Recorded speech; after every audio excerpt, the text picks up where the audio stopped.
We are live on the Frugal Crafters YouTube channel. My name is Lindsay, the Frugal Crafter, and with me today I have Sarah. Hi! And Sarah will be taking your questions in the live chat. So if you have a question, type the word question in all caps and then type your question normally. That way YouTube's spam filter won't think you're screaming at us. And either the moderators will help you if it's a question that's been asked before, or if it's a new question or question pertaining to this particular painting, Sarah will relay it to me, and I'll answer you here in the live stream. And just to let you know that live streams now, the comments are being archived on YouTube, so whatever you share in the chat will be there alongside the video as it plays along, which is really handy. So when you're talking about different products, stuff you like, if somebody asks me a question and other people chime in, that information's there for painters that are watching in the future. So I think that's a really neat thing. The supplies we're using today are Turner watercolors, and somebody asked me recently, how do you choose what palette you're going to use? And today I knew I wanted to paint a colorful flamingo, and I had this color by Turner. It's called Pearl Red, and it's just beautiful pearlescent coral red color, and I just thought that was the perfect shade. So that's what inspired me to grab the Turner paints. These are available at jerrysartorama.com. They are our sponsor today, and they have the Arches watercolor blocks on sale. The 9x12, which is usually around 50 bucks, is on sale for $24.15, I think. So if you need one, it's a great price. And the practice piece I did, I used my inexpensive Aqua Bee watercolor paper, and that stuff is, you can get like 50 sheets for under $20. So it's a nice inexpensive one to use, for practicing. But it's 100% cotton, so there's no reason why you can't do final works on it. And the brushes I'm using are the Mimics. I'll be using both the Mimic Faux Kolinsky and the Mimic Faux Squirrel, but you can use whatever you want. You just want something that will hold quite a bit of water, because we are going to do some juicy techniques, and that'll just save you from having to re-dip into your paint. You can use whatever you have, of course, as always, but that's what I am using specifically. Anything else? I think you got it all. All right, great. So all this information, reference photos, all that jazz is on my in the video description and also on my blog. We are going to sketch, because this is a really simple image we're doing, and anybody can do this. I am completely confident. We're going to start off with a large oval to represent the flamingo's body, and I'll just show you really quick here. This is my drawing reference, and this is my color reference. And I'm keeping it a little more pinker. This is a little more orangey than I wanted, but it gave me an idea of where the colors would come in. So that's why I'm using a couple of reference photos here. And it's always a good idea to use a couple of reference photos, just so you have some different points of view. So we'll be doing a big circle for the body. We'll be doing an oval for the head. We'll be doing that S shape. We'll be looking at the space around our object to get our guy sketched in. Keep your lines light though, because you're working on your watercolor paper. So I'm just going to start off with a kind of a big oval or mound that goes just past halfway on the paper. Then I'm going to do an oval over here. I'm going to try not to make too many straight lines. Then I think I want that a little bit bigger. Then I am going to get this, the back of the neck here.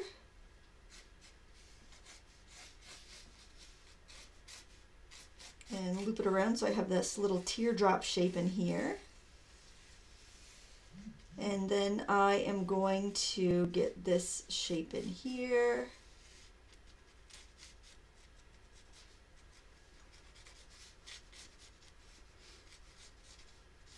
Just bring it across into this teardrop. It should be a little bit lower. I'm looking there. And I'm going to bring that kind of triangular shape back and connect it up with the head again.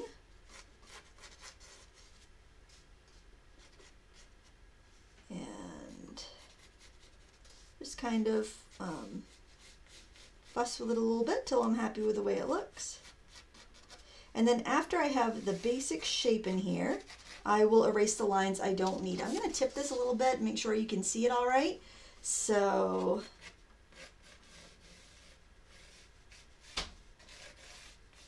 there. And you can go in and erase afterwards, like on this painting, I can see that I've got a little stray pencil mark up there, and I can go right in and erase that afterwards. If there was a bunch of paint laid over it, you might not be able to erase it, but then again, you might be able to if it was a staining color. You usually can erase it. If it's a color like a metallic, which tends to sit on top of the paper, if I tip it, you can kind of see where the metallic is there.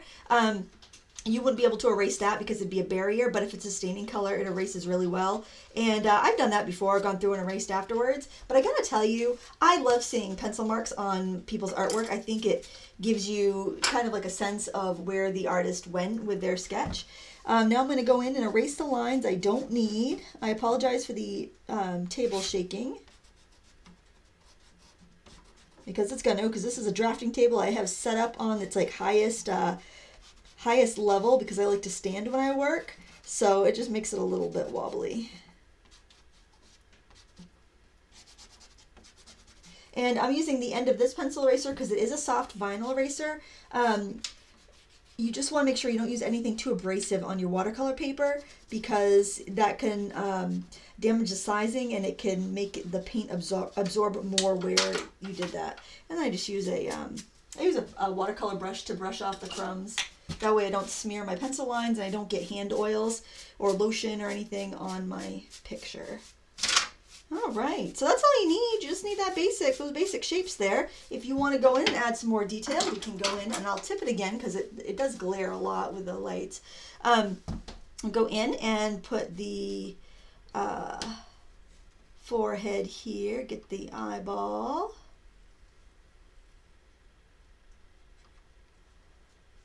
Get the beak here. We do want that in before we start painting, so we don't have to think about it. We're just going to be having spontaneous fun with the paint. So we'll get all the tough stuff out of the way. Not that this is really hard. It's fun. It's a joyful challenge. Not a tough one. And it's nice to see color. Oh my gosh, yes. So nice to see color. Been seeing too much white. Yes.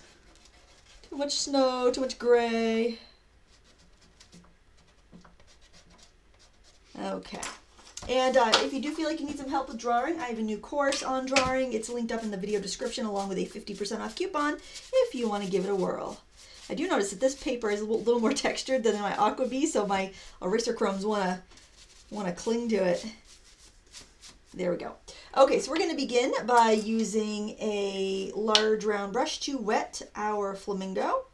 We're going to wet everything but the beak right now. You might need to wet it twice. I'm actually going to use a larger brush. I use the smaller one, like the number 12, on my practice piece, but this is a much larger. This is a 9 by 12, and the other one I did was a 6 by 9. But I'm excited to have this larger surface because I wanted to have more of this yummy splatters here like we did in our owl painting a while back that was really popular. So I thought it'd be fun to do something like that with a splashy background.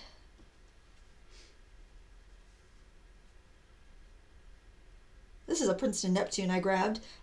They are a little less snappy than your mimics, so they're just a softer brush. They don't hold as sharp of a point, but they are wonderful. And if you live someplace where you can't get the mimics, these Neptunes are excellent as well. Don't wet the eye. Go around the eye.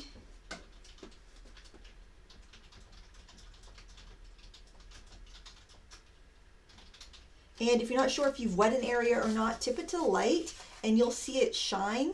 I don't know if you can see, you probably can't see it, the angle that I have it at, but just tip it to the light and you'll be able to see where you've wet it and where you haven't.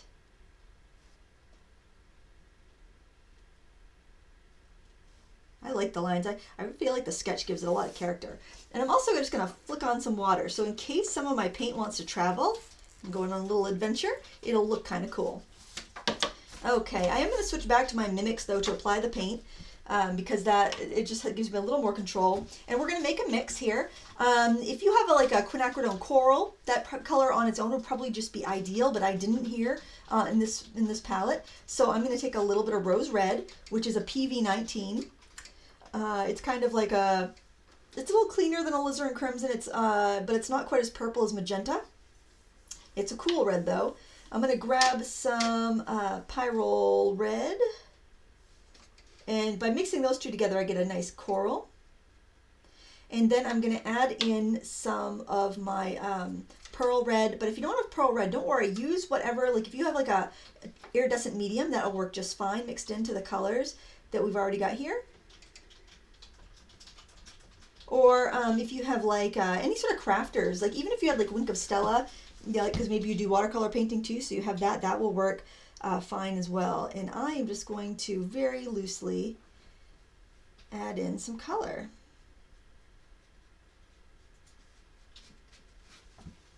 I want a bigger brush though. That feels too small still.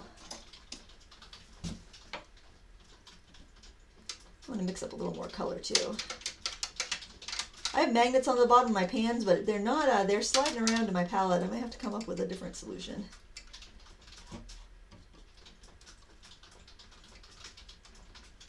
And you can wait and put the pearl on at the end if you want to. When I put my strokes of color down though, I still want to go with the direction of the feathers. So if any of my brush strokes remain, it'll help sell the fact that we're doing a bird here. We are on wet paper though, so it's most of them will blend out, but it will help give us a little bit of a body. I am going to put a roll of tape under the back of my picture though, because I think that it's just getting too much glare. There, I think that looks a little bit better.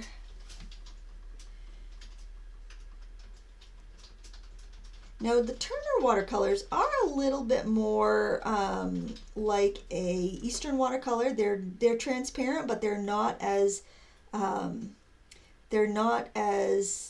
like flowy. They don't run as wildly when we put them on our paper. Judith Taylor, Mm-hmm. Do you think the cheap metallic set of pan watercolors that you have used before would work for the pearl red? Oh, totally. Absolutely. It's just the mica powder. If you had some mica powder, you could just mix it in with your paint. So yeah, absolutely. You're getting most of your pigment from the colors you already have. This one happens to have some color in it, so I'll be doing some details on afterwards with just like some streaks with the paint. So, you know, that one does have the color in it, but you can always mix that if you don't have the exact color. I love how it kind of scoots out into the splashes.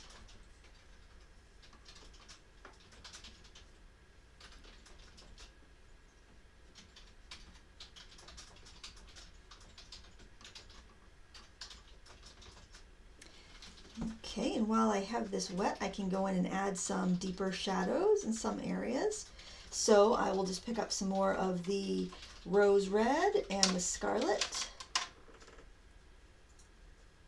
This is actually, it would be really fun to do on a watercolor greeting card because metallic finishes show up a lot better if you don't have something framed under glass. So if you're doing like a watercolor card, you'd get to retain all of that effect.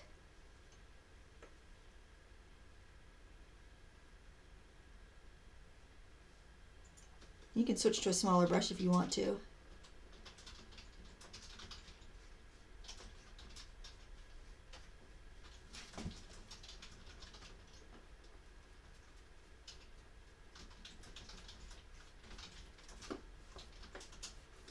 Studio LM20, I'm looking for new brushes, and I want brushes that hold water better. Yeah, these Creative Mark Mimic squirrels are really good. They're faux squirrel, and they're very affordable. There's also the Princeton Neptunes, which you can find worldwide. Those hold tons of water and paint, so either of those would be excellent choices if you want an animal hair-free brush.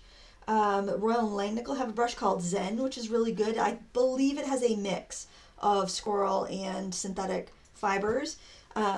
So if you don't mind having an animal fur brush, I believe that does have a little bit of a mix in it. I really can't comment on like true animal fur brushes because I don't use them. I don't have any that are recent, so I won't be able to help you there. But the Princeton Neptunes or the Creative Mark Mimics are all good choices for that. All right, I'm going to flick on some paint over in the area where I flicked the water. Encourage some fun stuff to happen. I'm going to grab some Naples yellow. It looks like yellow ochre, but it's paler. And I'm actually beginning to favorite to yellow ochre in my paintings, although I don't think it's quite as versatile of a color as yellow ochre. Yellow ochre is still much more versatile. If you don't have Naples yellow, you can take yellow ochre or raw sienna and add some Chinese white to it, and that will give it enough body to be similar to the Naples yellow. Lori Hill, can you please explain the differences between a mop brush, a quill brush, and a plain old round brush? Sure. A mop brush usually is meant for softening edges and generally used in oil painting to get rid of brush strokes. But it is has a round ferrule, and it has usually a fluffier head. And a quill brush is a round brush that's got a really absorbent hair bristle, but instead of having like a metal ferrule, it usually has like plastic around it, and it's got tied with wire and tightened wire.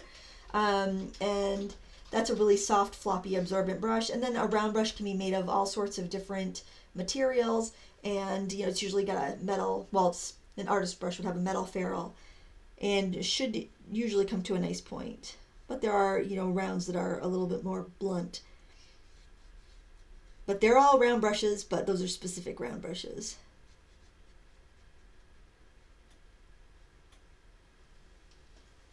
I'm going to grab some more of that Naples and throw some in the wings. So as your paper dries, you're going to notice your brush strokes become a little bit more retained. And I'm going to flick some of that yellow in my splatter area.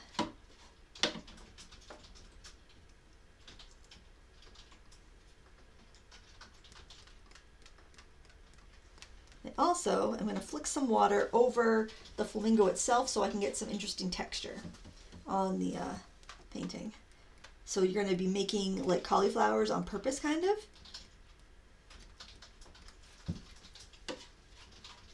And I'm going to grab some turquoise here. It is, it's PB28, the Turner turquoise. It looks an awful lot like cerulean blue. So, but I think their cerulean is much darker, like a phthalo blue almost. But, so if you have cerulean blue, blue looks like this, but it's called cerulean, you can go ahead and use that. I like to let these colors kind of mix and mingle in the background. The blue's fun because it looks like the flamingo could be, you know, splashing water. If you accidentally spackle the blue on the flamingo's body, you can simply use a paper towel to just blot that up.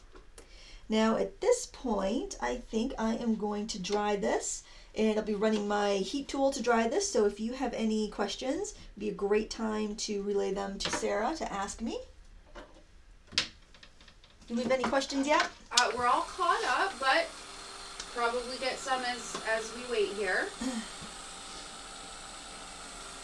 I found these reference photos on a website called, I believe it was Pixabay. Oh, now I'm not sure. It's either Pixabay or Pexels, whichever site I found these on. There was something really cool there where it was called like the picture buffet, and I can't even remember how I accessed it, but I came across it this morning. And you could take a picture and it would find all these like related pictures, either related in color or subject matter, and it was just like this crazy infinite amount of images. It was just really neat to look at.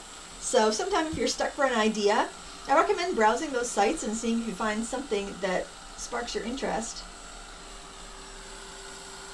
You can also go in with your brush and you can, like if you see a puddle of water, you can go in and drop your paint into a puddle that you've splashed in the background and encourage certain colors where you want them. Diane O, you mentioned pushing through the despair in your last video when a painting doesn't meet your expectations. How do you do that? I feel crushed when a painting fails. Well, a lot of times people think a painting has failed, and in case you couldn't hear over my my blow dryer, she asked about what do you do when a painting fails? How do you push through? A lot of times when a painting seems to be failing, it's just not done yet. You're in the middle of the hot mess stage and you haven't done enough to it. So when you're feeling that despair, I recommend taking a break and either taking a break for a cup of coffee or a walk around the block, or maybe even going to bed for the night and looking at it tomorrow. When you come back, you're going to see it how it really is. Because when you're looking at something, when you're frustrated with it, you're just seeing your frustrations. And that is clouding everything that's good about your painting. When you come back to it, you'll see the possibilities, and then you can go from there. The other thing is, if you think you ruined a painting, you've got nothing left to lose. So you might as well just go ahead and keep putting on more paint and seeing what happens. And that's what I did with my card in the video last night. It was, I was making a card and it just didn't come out the way I thought in my head. But I figured, what the heck, I've already got the supplies out, I'm gonna push through and see what happens. Any more? We're caught up. All right. The Arches paper is 100% cotton, so it's very absorbent, and it takes a little bit longer to dry than our cellulose paper. But as a bonus, it stays dry longer, so when you're trying to work into a large wet area, you have more time. All right, that's good enough. It might be a little damp, but I'm going to be working over here, so I don't really have to worry about that. So I'm going to start off with some Naples yellow, and I'm going to use a number 8 brush. And I'm putting the Naples yellow on my palette and just kind of making sure it's not clumpy. And I'm going to go in and add that into the beak here. Very lightly.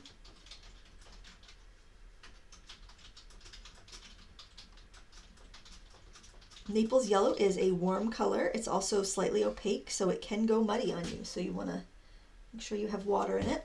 I'm also going to take some of that Naples yellow and fill in the eye.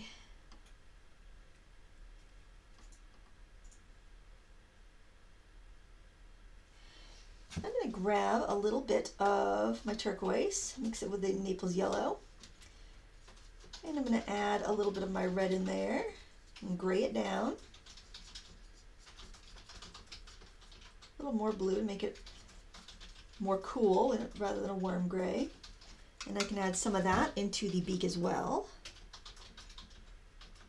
So we'll be doing some detail in the beak and the face and some of the feathers, but it's going to be a lot of just kind of wild, loose watercolor here.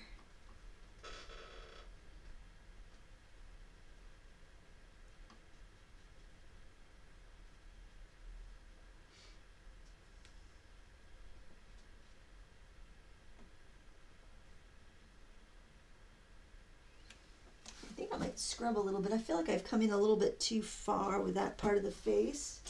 So I'm going to fix it right now. If I notice a mistake or an error, I try to go in and fix it. And I use a brush. It's called a mop for this, but it's not what I would specifically consider a mop. And this is actually a flat brush. It's a filbert, so it's got a flat ferrule, and it's got bristles that are tapered, that are rounded on the end. This is called a Maxine's mop. It is designed for softening oil paints, actually. But I find that it's just got the perfect amount of firmness for watercolor paper scrubbing, but it's not too harsh. Most scrubbers you buy, I find, are just really, really harsh. So I'm just going to scrub right there where I want to get rid of those feathers. And blot it with my paper towel. Even though red is a staining color, I'm able to get most of that out. I'll let that dry though before I attempt to go in there and shade anymore, because it will feather because the paper's damp where I just scrubbed it. I think I'll also just kind of soften the gray that I mixed and put on there so that when I do go in to add that gray, everything can kind of blend. There won't be any, I won't have a double layer of gray somewhere. Okay, so while that's drying, I think I will grab, I'm going to mix up some purple for some shadow. And so I'm going to use the turquoise, which is a very low intensity blue. And I'm going to use some rose red. And I'm making a purple here. And make sure that you also have your red mix ready as well. So that would be your rose red and your pyrrole red. And you don't need the shimmery stuff in there. That's going to come along later. We used it in our wash, but we're done with that for now. And these are going to be our colors that we use to do some detail and some shading. So I'm going to start off with the red, and I'm going to put in where these feathers are kind of, with the wing in the back are kind of meeting here. Get that wing sketched in. I'm using my brush straight up and down, so I can either get a really nice point, or I can go on the edge. I can tip my hand over if I want a wider line of color, or I can even just press down more if I want a wider amount of color. Throw in some feathers kind of on the back.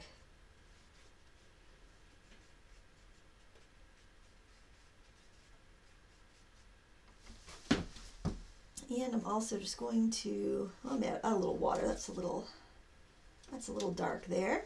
I'm just going to add some indication of feathers on the wing. And these are just linear marks. Bev Roberts, is Lindsay using the pearlescent on the entire coral part of the flamingo?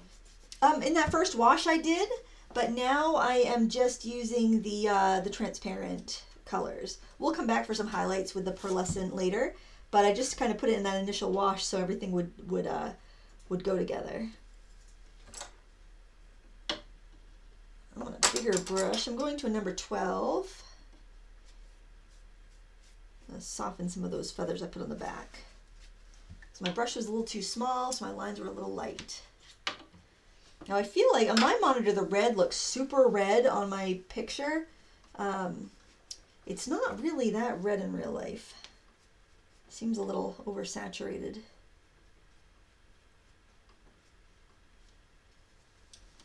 And under here at the crook of the neck, I want to start to get in some shadow. I'm starting it with the red because it's an easier to control color than going into that purple yet.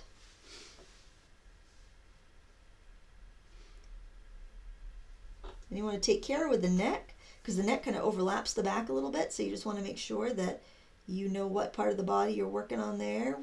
Make sure your neck stays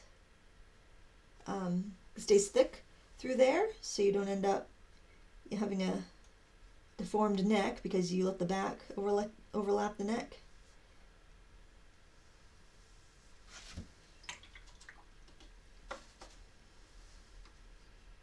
I do have a print of the practice picture on my blog if you want to look at that for color reference if this is coming across really saturated.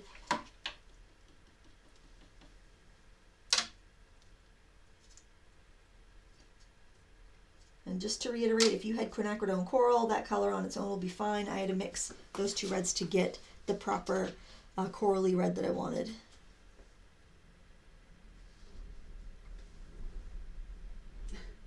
I think you lost some snow off the roof. Oh, we had a big crash a little while ago. I hope it falls off now. It's supposed to get so cold this weekend. I know. You have any plans for St. Patrick's Day? I don't. I'm not going out because I don't want to deal with all the crowds.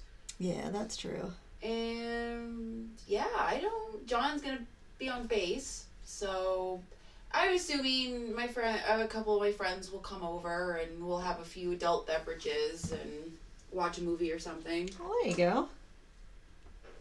I told the girls I would take them out looking for spring formal dresses. Oh, that sounds like fun. Yeah, we tried once, but we came home with cleats and no dresses, so we'll try again. That sounds right. That sounds right. It does, doesn't it?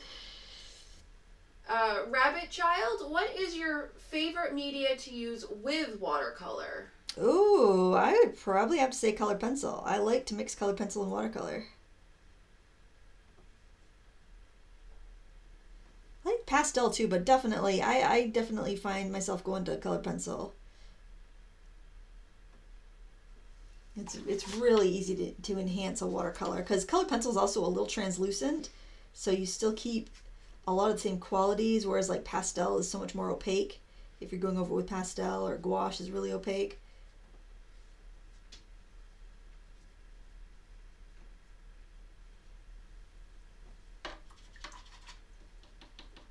I'm going to grab that Naples yellow, and I'm going to do some kind of more defined lines for feathers in the back. I am pushing my brush. I'm like starting on the tip and then pushing it, so I do have some thicker lines. You want to have a variety of lines as you're going around. Like you might want thinner ones in your wing. You're definitely going to want tiny little dashes on the neck and head when we get to that point.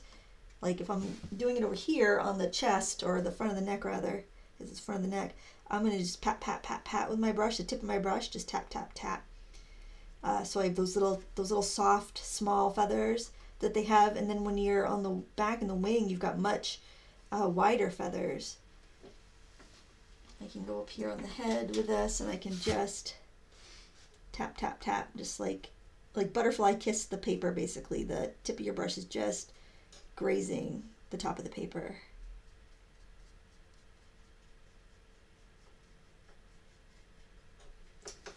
And it will give you a warmth, which will also kind of show up as a highlight. Katie Dixon, what colored pencil brand do you like to use? Honestly, I really like Prismacolor.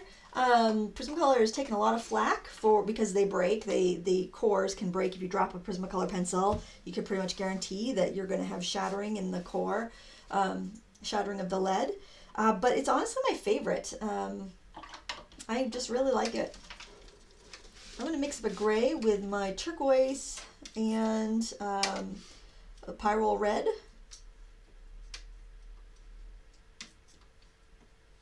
But if anybody wants to chat about their favorite colored pencils in the chat, then that will be there for anybody else to check out later. So this isn't going to make a super black color, because the turquoise is a little on the opaque side. And also the pyrrole red is a warm red. Warm colors do not make really, really dark, clean darks, but that's okay, because in relation to what I'm doing here, it's going to be fine. Now I'm just touching the paper with the back of my hand to see if it feels damp or not up here, because I want to get the little line between the top and bottom beak. You can do that with a smaller brush if you want to. And then I'm going to fill in with the dark. Don't make it a clean line where the light and dark meet, because it should be rough. And I like to leave just a little skip of some light, so that you can see like a little bit of highlight being caught on the beak where the top and lower beak meet. And feel free to turn your paper around while you're working. I'm going to try to keep mine in one spot so that it's easier for you to follow along, but you should always move your paper so that you're the most comfortable when you're working.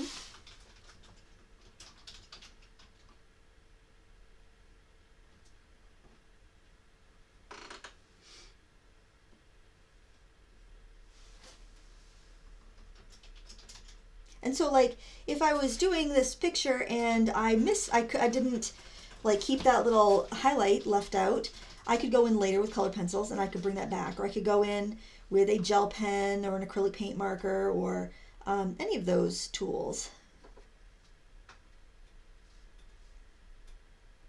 Helena G, your favorite European watercolor pencils?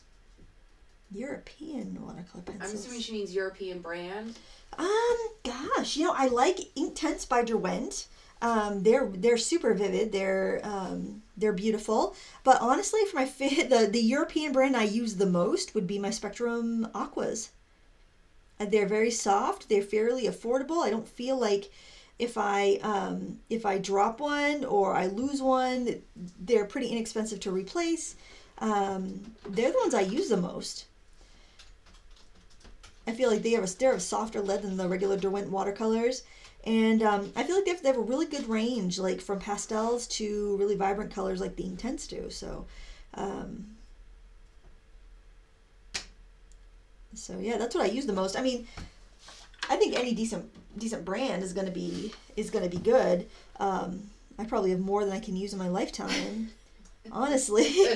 Do you want to be buried with your watercolor pencils? I'm taking them with me, guys. No, they can go to an orphanage or a school or something. Right.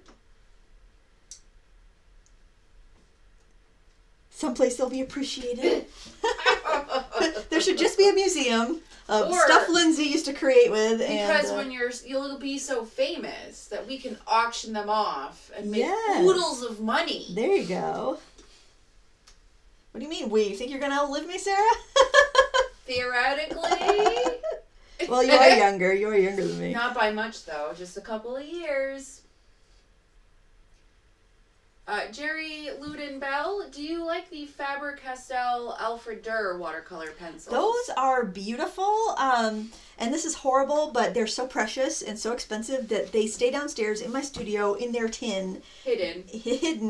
That's the other thing. Like, I don't care if my kids grab my Prismacolors or my Spectrum Aquas and use them. So they're right out in the open on my desk in my office. So, you know, they're not precious. I'm not afraid to let other people use them. But my Albright drawers don't get out as much because, you know, they're expensive and they're a little on the precious side. So I always have, I don't know, I guess maybe a little bit of an inhibition when I'm going to use them. It's like it's not even that I don't want to waste them because they're so slow wearing, but it's like, well, I don't want to take them with me anywhere because I might drop them. Or I might be letting someone use my stuff and they might lose them on me. So yeah, I don't use them as much because they're so precious. But they're beautiful quality. They're probably the best quality. I took a little of that cobalt teal. I'm sorry, not cobalt teal. It is turquoise. And I was just adding some little like streaks. And this is such a weak color that I can go in and add it here and there. And it's not really going to muddy things up or do too much to anything. But it just gives you a nice cooling shadow. I think I want to spatter some of that on there because it's such a pretty color on its own. Add some more of that to the background. Right. Do some more deliberate wetting of the paper. Just some spats that I can add some color into. And I think I'm going to mix a little of that cobalt, the turquoise and some Naples yellow and get a really soft seafoam green color. That will be pretty in the background. Lulu, I am setting up my palette, and I'm having a hard time with warm and cool colors. Is there a reference guide you can recommend? I have a video on YouTube called, I think it's called Watercolor Basics. It's an older one. I'm spattering on my finished painting. But I do go into a warm and cool palette there. Let's see. I'm trying to think if any of the art supply companies list whether their colors are warm and cool in their labels. I'm trying to think. Oh gosh, I don't even know if it's referenced in that book. If anybody has a good website to point or a book to point her to, please let her know in the chat. Because I use like a warm and a cool primary. And I put my colors out on my main palette in rainbow order, kind of around the color wheel type of a situation. But if you're not seeing the cool and the warm, generally, like, I look at my primary and ask myself, which color friend does it look more like? If it's a red, does it look more like purple? Does it look more like orange? And I use that to determine where I'm going to put it on my palette. If it's closer to purple, I'll put it next to my violets and blues. If it's closer to orange, I'll put it next to my oranges and yellows.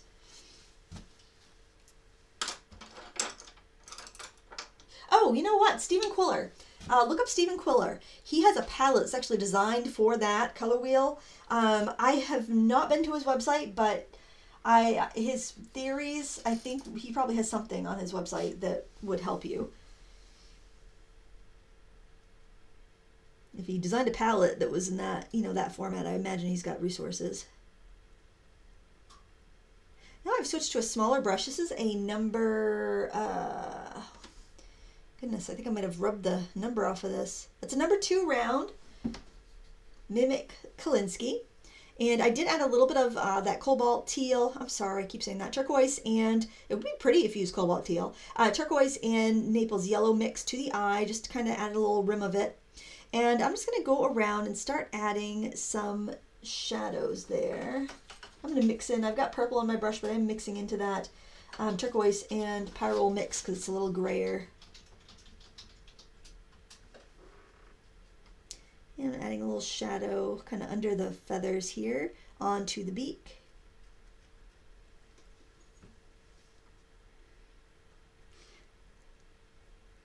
I looked at a bunch of flamingo pictures this morning. It's funny how differently the beaks can be. Some have much bigger, like bigger beaks than the others. I don't know if it's a male-female thing or.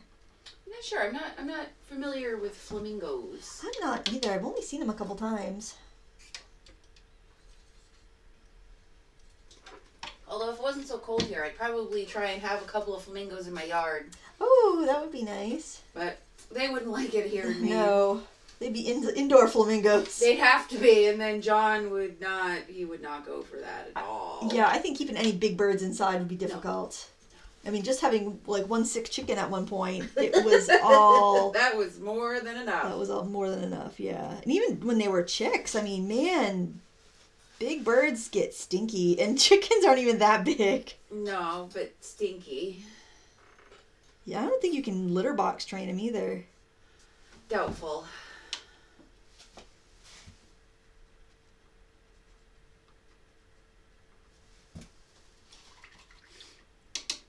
All right, I'm going to grab some of my reds. So I'm going to mix together, again, my rose red and my pyrrole red.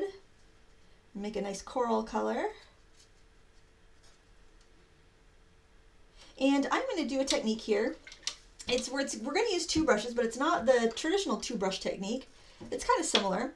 I'm going to take one brush for applying my color and one brush for spreading my color. And the reason I'm going to do this is so I don't get too overboard when I'm adding my color. So I'm going to start with some shading here. So I'm in with my number 8 round.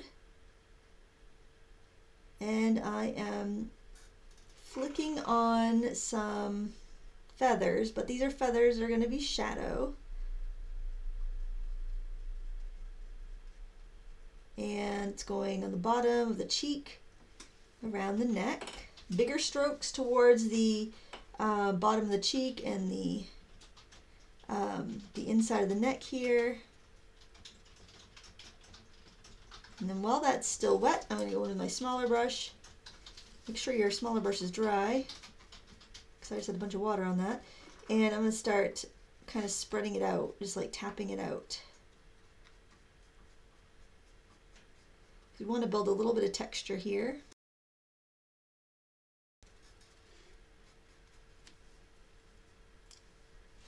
And we're going to work our way around the neck.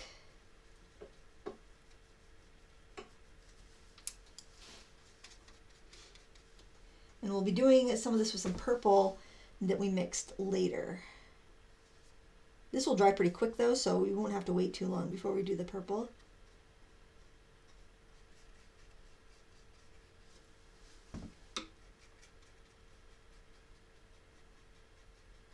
Just give you the little wisps of texture, not a ton even, it's just to make it not look like a big block of the same color.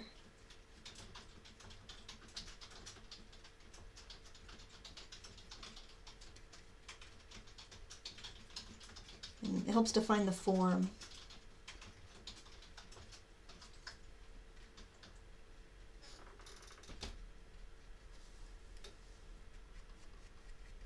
I like to do this with the lighter of the colors that we're going to use. I'm going to pick up a little of that with my little brush because then it gets you kind of used to the technique before you go in with a darker color, because if you go wrong with a darker color, it's a little more noticeable. It's not going to be noticeable if you go wrong with the corally red color, because we have so much of that down there anyway.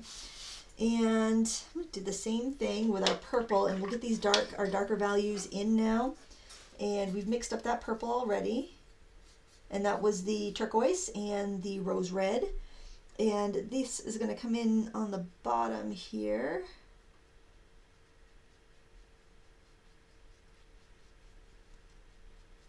So it all flicks, and I am using the number 8.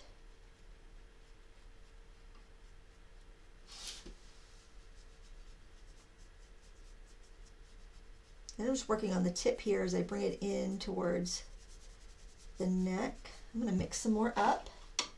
Your red is way stronger than the blue, so you'll need to get more blue.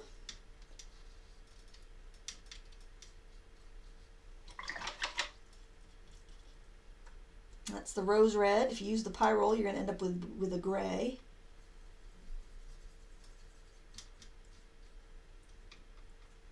I'm going for kind of like a winey purple, a little bit more red. And it's going to be darkest down here in this corner, in the lower right-hand corner. Big strokes from here. You think of it as like the big gaps between feathers, shadows between feathers. So the feathers kind of go in like a rainbow type shape, half circle. So when I come over here, I'm going just on the tip of the brush and kind of going with the shape of that wing, but most of the dark is going to be at the bottom. And then I can go in my little brush and just kind of flick in little accent lines. Now I'm going to go back over here and see if that's dry enough. Oh, it's not quite dry enough yet. Let's work over here above the wing and add a little bit of shadow, kind of on top of some of the red areas. And we can also flick a little bit of that into our background. If you've got too concentrated little spots, you can go in and just water and dab them.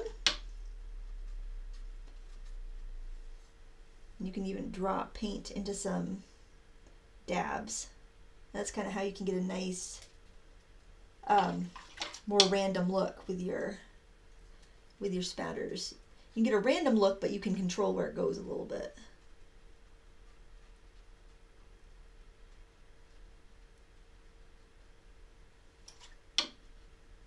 Especially with a purple, if you don't want it to like touch the body, like if you don't want those speckles to backwash into the body, you can adjust them a little bit.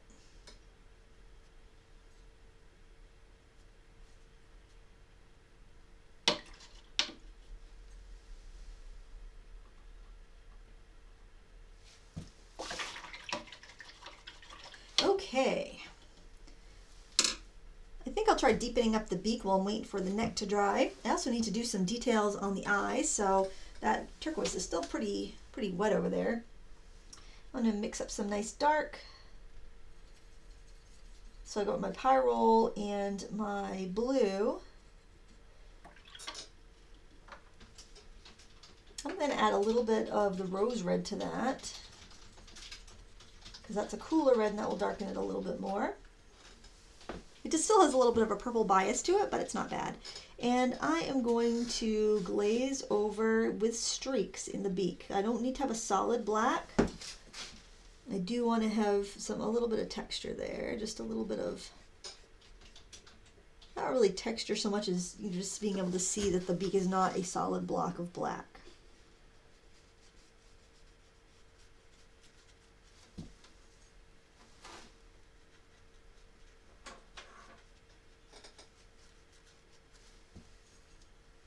Got any questions or anything popping up? We're caught up. People are chatting about St. Patty's Day plans. Oh, I just found out this year, I don't know how I didn't know this before, but I always thought it was St. Patty's Day, but it's St. Paddy's Day, like with D's, not T's. Yes. I always thought if you're abbreviating Patrick, wouldn't it be T?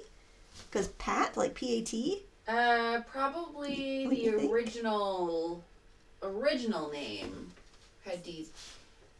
Patty Picasso is actually here today, so he could probably answer that for us. But I'm assuming the original Patrick name had a D in it in the Irish. I don't know. He can fill us in. Clary Melcher Bowman, what is your favorite watercolor paper? Arches. Arches cold press. Although I did just buy some hot press, and I did use it on a water-soluble graphite project that I actually put in the drawing class, and I don't think I would buy the hot press again. I'll use it up. I'm going to try it with some botanical stuff, but definitely Arches cold press is the paper for me. My favorite. But I'll use all kinds of stuff. I'm not going to use Arches for like card making or, you know, instances where I don't need it because it's a little precious, but it's nice.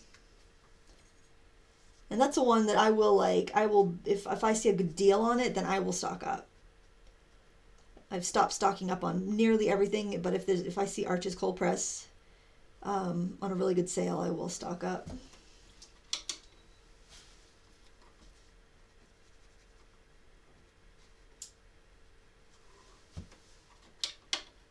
All right, I'm going to see if I can get some detail around the eye. I'm just going to blot at it a little bit, see if I can get it to dry a little quicker. Patty is short for Patrick. Patty? Patty or Patty? Patty. Really? Patty is not, apparently that is not ever, never, ever. Getting Really? this from Paddy Picasso, and he is Irish, so he would know. Interesting. Really? Because I don't know, for some reason when I see Patty, I think of it as being like a woman's name, you know? Like your friend's name Patty. Right. And that's... But Paddy... But that's not... That's T, isn't it? Or Paddy is usually is P-A-T-T-Y. Paddy is the two D's, and that's short for Patrick. Huh.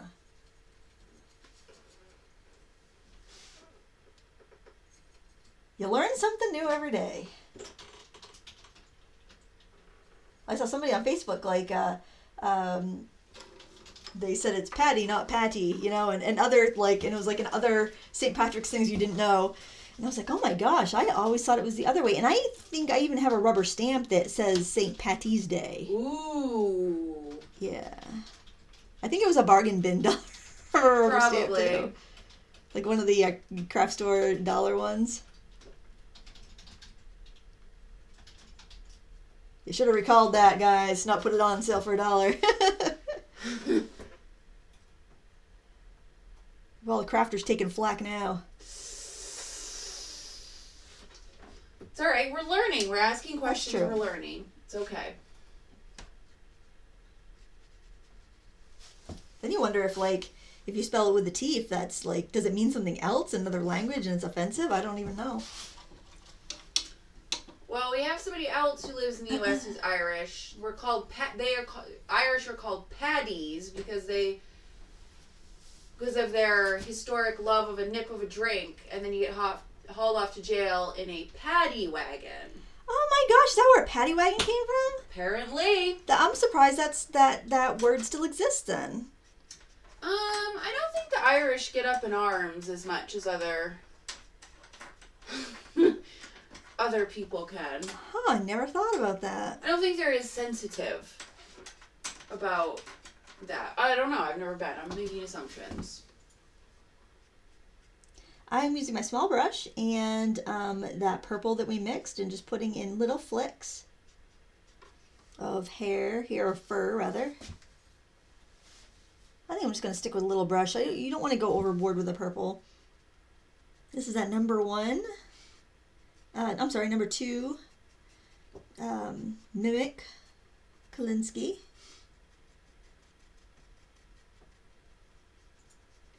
If you need a solid area, just concentrate those little pats together, and they'll make a more solid area for you.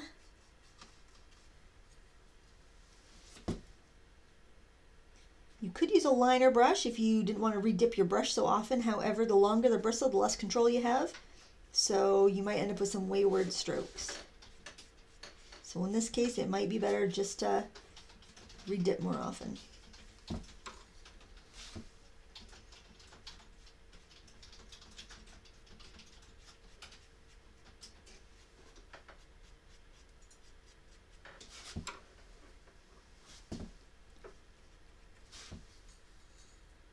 I don't feel like the Mimic Kalinskys hold as much paint as the Mimic Squirrels.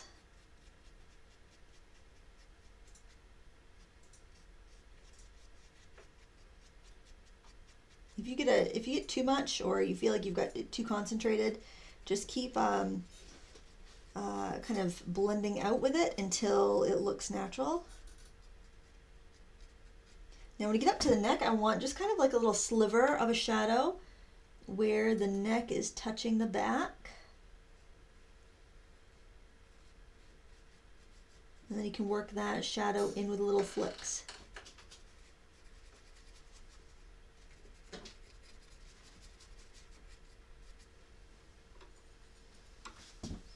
I'm going to put some near the face here, little flicks.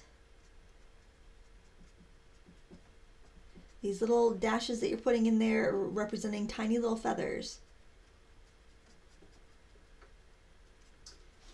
Bev Roberts, is there any good substitute for an angle brush? I don't have one. Oh, you can just use a flat. I didn't actually end up even using the angle brush for this. I did on the smaller piece. For whatever reason, I never used it on this. Maybe we'll get it out, take it for a spin. I think I used it in the first wash. I might as well put it on the supply list. I guess I ought to use it because I know I'll forget to go edit the supply list later.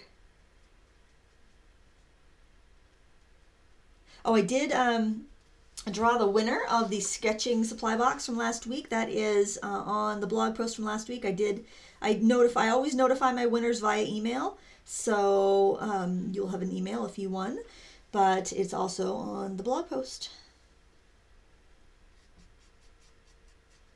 I don't like to say names out loud because there'll inevitably be 3 people with the same name. And it's like if you won, you have an email. But then I always feel bad because I got somebody's hopes up over nothing, over them not winning, and that just makes me feel sad. That's what I hate about giveaways. It's like you can't give one to everybody. Yeah, you can't, but... You know, life isn't fair. Didn't we all learn that in kindergarten? That's true. Life isn't always fair. All right, so I'm going in with my 2 reds and then with some of the pearl reds, so all 3 reds actually. And I'm going to do some pretty aggressive strokes here on the back. Really, I want expressive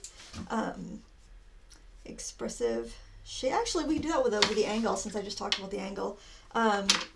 It's not really any good reason I'm using the angle here, but something you can use the angle for that is a good reason. If you take your angle, an angle and a flat are essentially the same, except the bristles are cut or tapered at an angle.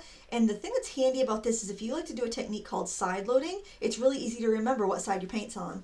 So if I dip the tall part of my brush in the paint, I can then get a nice soft rouge of color on the edge there, and it can help things appear around. If I was doing that on a flat, you totally can do it on a flat, but it's hard to remember what side your paint's on. And if you're with watercolor, it's transparent on your brush. A lot of times you can't even see where the color is very easily. And I can give this neck a more rounded feeling by adding a little softer shadow on the opposite side.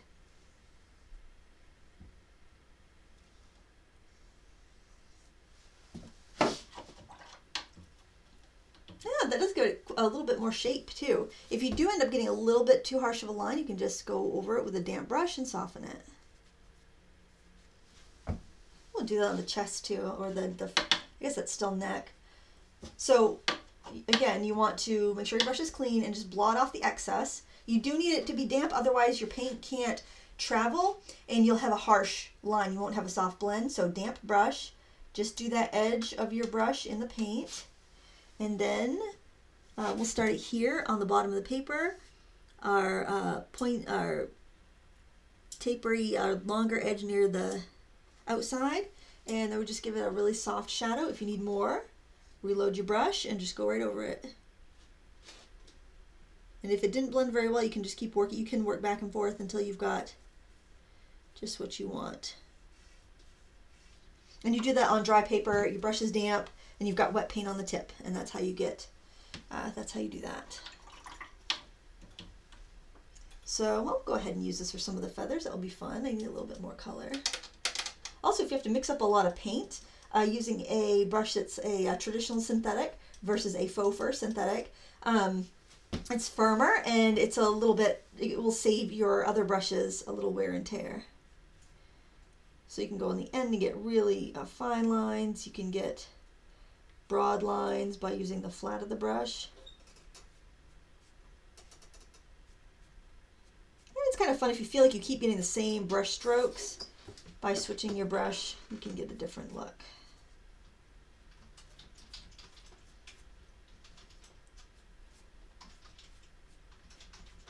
If your purple seems too purple, you can go over it with that. Now I'm going to grab the pearl on its own. This pearl is quite reflective. So if you have done crafting, card making, anything like that, you probably have products that you can use for this, such as like twinkling H2Os, Wink Stella, any sort of mica watercolors that you might have, Pearl X. That'll all work. It's all the same stuff, just packaged differently. A lot of times you'll just have the mica and it will be kind of like just pearl. You can mix that with whatever watercolor you have to get you that, that translucent color. And so this, what I'm doing now, isn't going to show up so much in color, but it's going to catch a light a lot. So you can be pretty pretty bold with these streaks, and you don't have to worry too much about going overboard, because as they dry, you're really not going to see the color. You're just going to see the shimmer.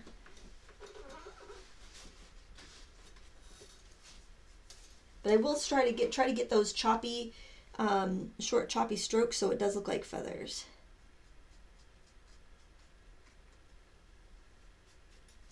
I'm going to go ahead and flick a little of that into the... It's harder to flick paint with a regular synthetic brush because the bristles are not as absorbent. I'm actually going to make some water splashes, and then I'll go in and add some of the pearl to it.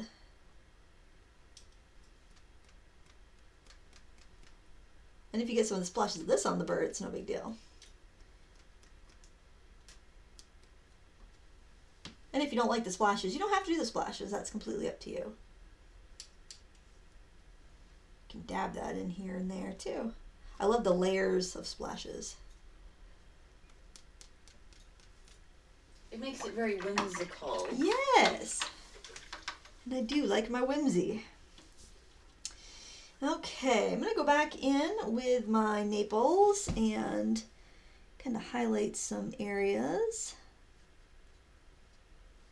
I feel like this color, like I've always talked about yellow ochre being kind of like a sweetening color. It always seems to make other colors look better, even though on its own it's really nothing to write home about. And I feel like Naples yellow does that as well, and it's just a little bit less aggressive.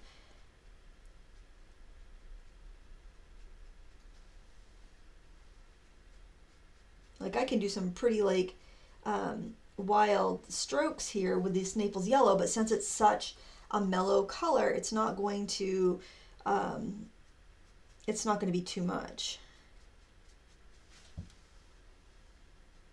And flamingos are pink, but their color is very complex. It's, you know, shades of salmon to coral to almost orange at times. So you want to get some of that complexity because it's pretty.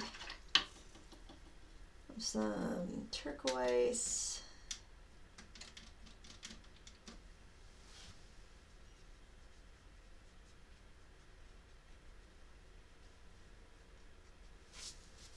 Got a little muddy there. When you're putting your turquoise down, it's best to go over an area that just is like pink or purple. Go over the yellow, it gets a little muddy. I'm going to go in with this bigger brush in the purple over here. I don't feel like I have enough to shade in there.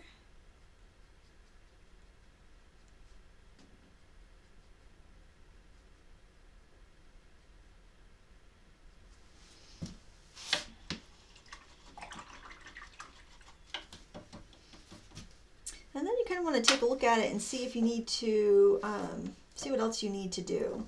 This area in here, I feel like it looks a little odd. I grab a little bit more of the red. I feel like I don't have a big enough kind of gap in here where the wing is meeting up to the back.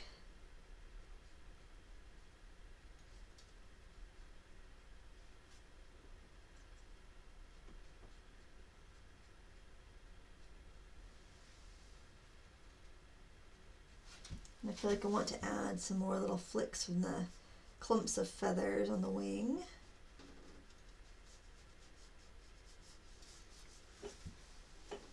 And things have to dry with these reds before you can really tell what it looks like, because the colors are so... Red is a really difficult color to film because it wants to be very... It almost overtakes every other color. It just doesn't capture on film very well. So once it dries and it's back down to that pink color, it's much easier to see what you got.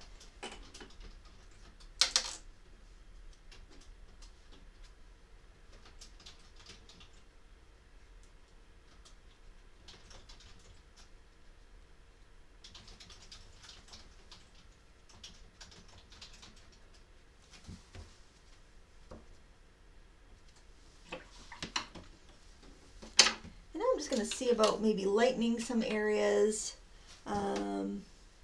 maybe over the eye here, doing some highlighting just by removing some paint with my Maxine's mop, and that just gave a nice form to the head there. I'm going to do some over here on the chest.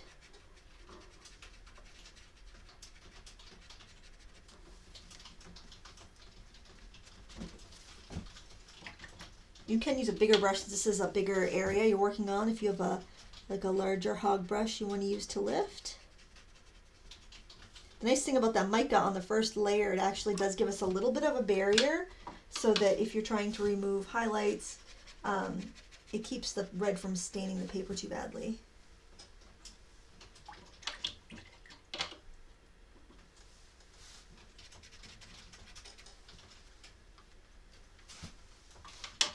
Any place you see anything you want to lift out, just do it with your hog brush, scrub it and lift it.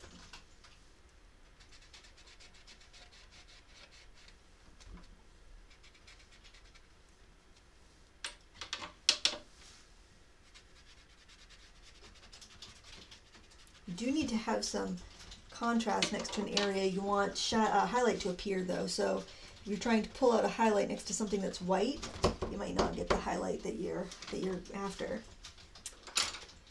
All right, I'm going to dry this and then see where we're at.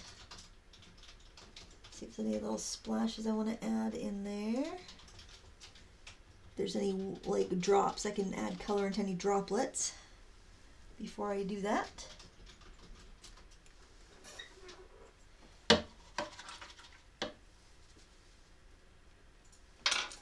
Okay, and if you have any questions while I'm drying this, feel free to ask them. It'd be a great time.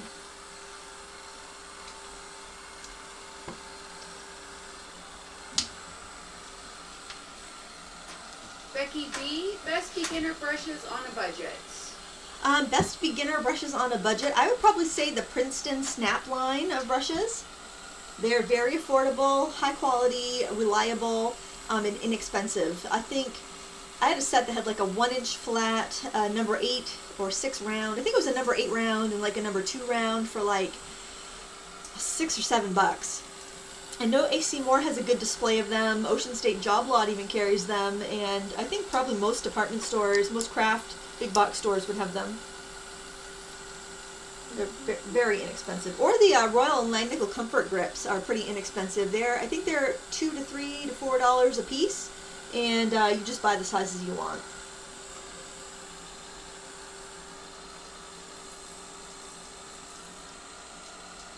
It's hard to say best because there's so many good companies out now offering affordable art supplies. It's not like it was when I was a kid getting into it and I'd spend $20 on a brush like this, except it was flat, not even angular. It was $20. It was my first watercolor brush. I still have it. It's crazy. And you can buy them individually, like you were saying, and get a couple different types. Right, exactly. Get See exactly what you want. feel you like. Right. Generally, if you know what you want, getting like a set is cheaper, unless it doesn't have the sizes that you're going to use. Especially because, like, around school time, a lot of big box stores will have their brushes on sale. Yes, So it's affordable by maybe 1 or 2 different brands. Right. See what snap you like better, and then buy a set. Exactly. with a coupon, of course. That's right. Gotta use a coupon. It's not on sale or I don't have a coupon. I don't need it that bad. Wait. Yeah, I'm a sucker for the bargains. That's what I realized was my problem. Like, I won't have any problem wanting, like, I don't want anything that's, like, crazy expensive. I won't be tempted, but the second it's on sale or, I'm then I'm like, way. oh, I can't resist. So I'm thinking about either leaving it this way or maybe grabbing some colored pencil or pastel. Does anybody have any opinions in the chat there? Oh, I'm sure they'd love to see you use some pencil or pastel on this. I'm almost thinking pastel would be really fun because I have all this space. Yes. Yeah, let me grab and some pastel is a little more whimsical. Yes, you gotta have the whimsy going. We want to keep the whimsy for our snow-covered tundra state. Yes, we don't have enough whimsy happening right now. Too much snow, too much cold. Snowbanks are not whimsy. Snowbanks are not whimsical. Snowbanks are depressing. Especially when they're almost up to the top of your window at your door. Oh yeah, at least it melted a little bit. I can kind of see a little bit of daylight. I couldn't even see out my back door. It was so high. The snow was so high. All right, we're gonna do some pastel. So I'll show you my practice. Actually, I like my practice one better. That happens a lot. I like my practice one on the cheap paper better than the real one I did on the expensive paper because precious paper makes you nervous, and cheap paper you just play. And I always like to play better. Okay, so I'm just gonna do a few bold streaks with this hot pink pastel. Helena G, why do artists insist on 100% cotton paper rather than wood pulp? Well, for one thing, it's a little more archival. It's a lot more archival, let's be honest. So it's not going to deteriorate over time. Whereas wood pulp, even if it's buffered, it will eventually kind of turn brittle. It's just not as robust. If you think of like a document versus an old dress or an old quilt. That old quilt will get will fade and everything, but it's still going to be a quilt. Whereas like an old document is just a little more fragile. So that would kind of be like the difference between your cotton and your wood pulp paper. That said, the Aquabee stuff is cotton. It's just really cheap. So I think that's like the main thing. But also when you're painting on it, a cotton paper is more uniform as far as like how quickly it dries. Oh, this is like a neon peach color. This is really a nice color for this.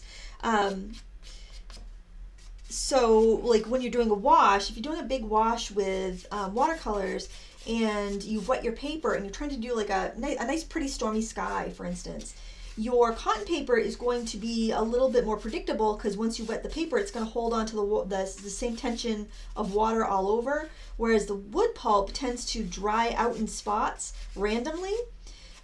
So you have to work a lot quicker, and it's just kind of a little bit less easy to predict how your paper is going to dry and how your wash is going to go.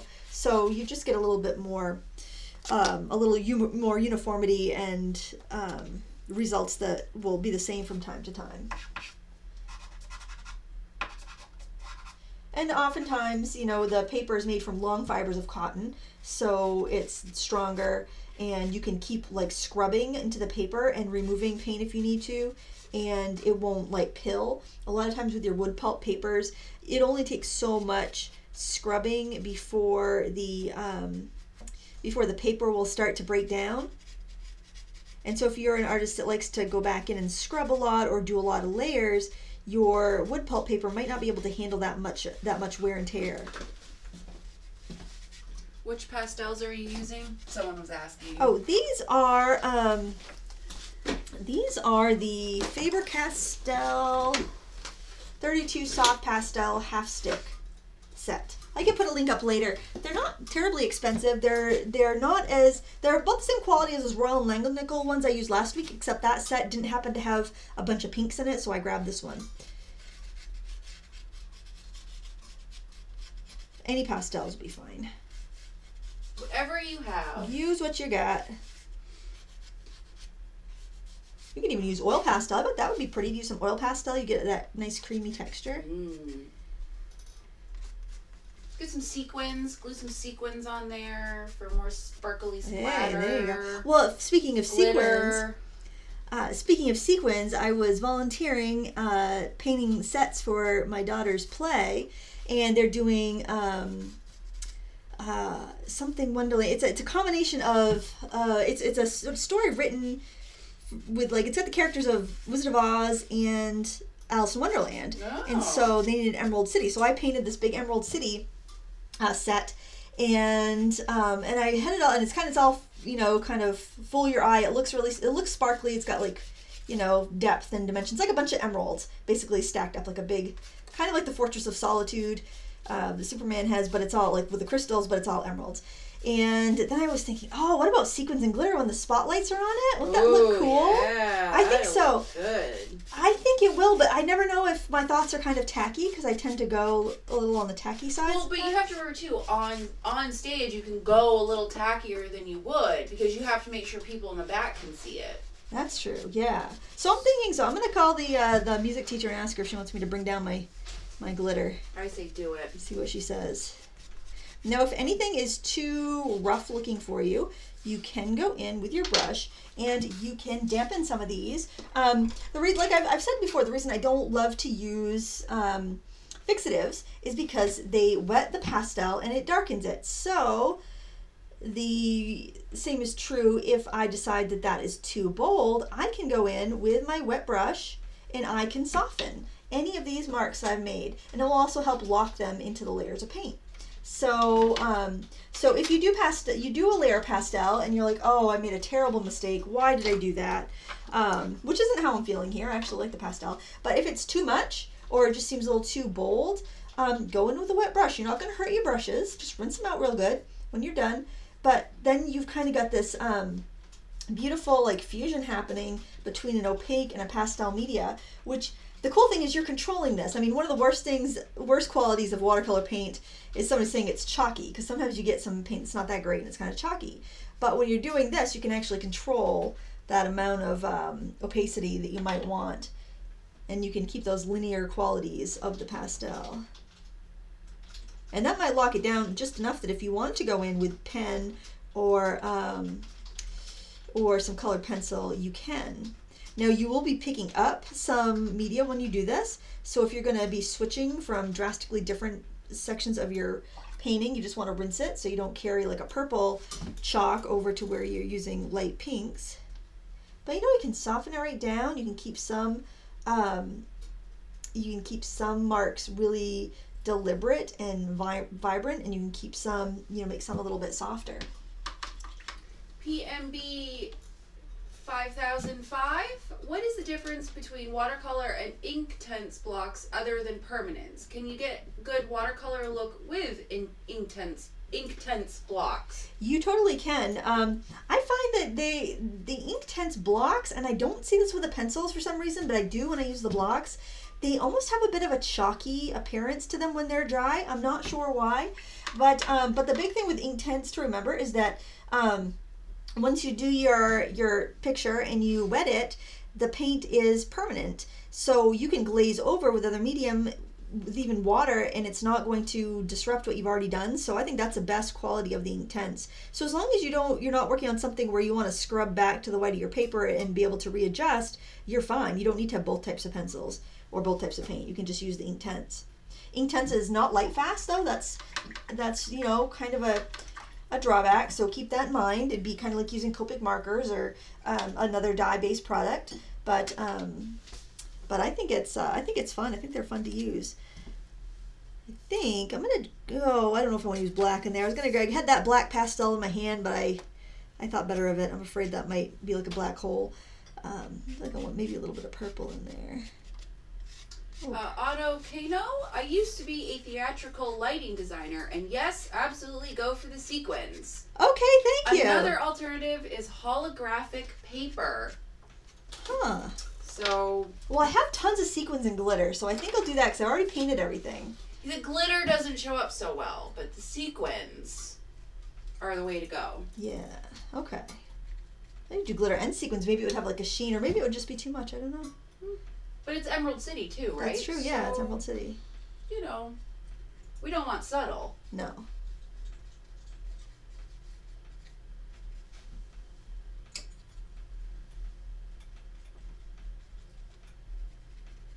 You can actually, and I wouldn't do this with your most expensive pastels, but if you have an inexpensive set, you can use a wet brush and you can paint with them. Jerry Ludenbell, Inktense is ink-based, not watercolor-based. Could that be why you've noticed they work differently? Well, I think that's part of it, but I don't know why the blocks seem a little chalky and the pencils do not. Like, the pencils seem much more transparent to me when I'm using them. Billy Joe Harold, have you ever worked on aquaboard? I have. I didn't care for it personally, but that's just me. I think maybe it's because it's got that watercolor ground on it, and I don't like the way my watercolors look on the watercolor ground. But again, it's a personal preference. There's nothing bad or wrong with it. It's just what I prefer. College One Art, have you seen YouTube demos with Inktense bleeding when glazing?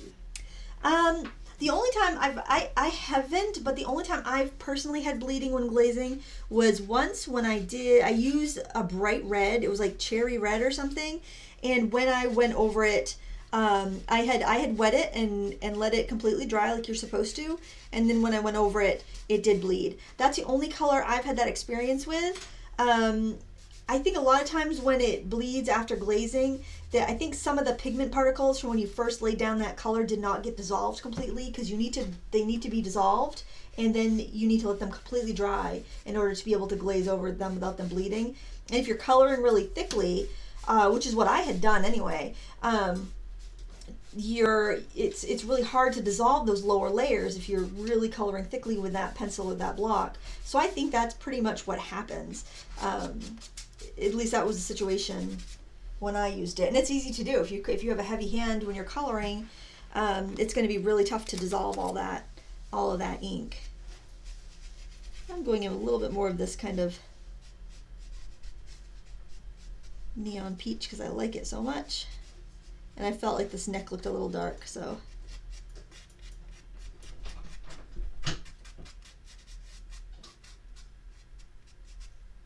Oh, I think I'll use my brush to spread that around because then I can have a little more control. I'll use a stiffer brush like the Kolinsky, Mimic Kolinsky versus the Squirrel for this.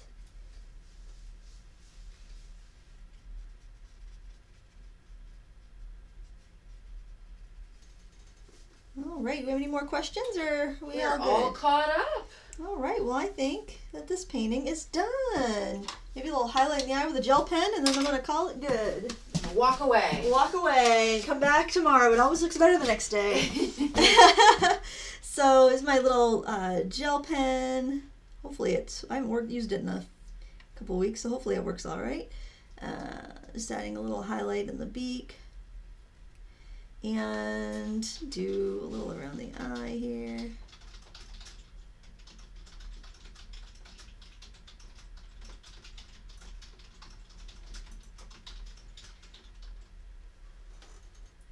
There, I think that's all it needs. I hope you guys enjoyed this tutorial, and remember the replay will be available in case you want to paint along if you were chatting. And the chat should be available in case you missed the live show. You can catch that too. Do we have anything else to add before we go? I think we're good. All right. Links to all the products that I used are in the video description. I want to thank jerrysartorama.com for, again, sponsoring one of our live streams. It's always fun to have a whirl with their products. And I really especially like the Pearl Red watercolor paint. They have a couple pearl and metallic sets if you want a sampling. But I think lately it seems like their individual colors are a little bit more affordable than their sets.